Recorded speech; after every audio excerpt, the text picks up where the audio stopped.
માં બ્રહ્મચારિણી માતા હિન્દુ ધર્મમાં શક્તિ અને તપસ્યાનું પ્રતીક માનવામાં આવે છે. તે માતા દુર્ગાનું બીજું સ્વરૂપ છે, જે નવરાત્રિના બીજા દિવસે પૂજાય છે.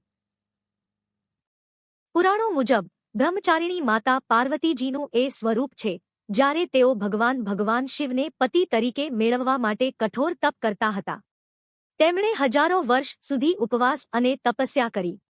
શરૂઆતમાં તેમણે ફળ અને ફૂલનો આહાર લીધો, પછી સૂકા પાંદડા ખાવા લાગ્યા અને અંતે પાણી પણ છોડીને નિર્જળ તપ કર્યો.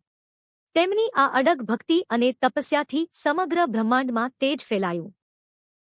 દેવતાઓએ તેમની શક્તિ અને સમર્પણને માન આપ્યું.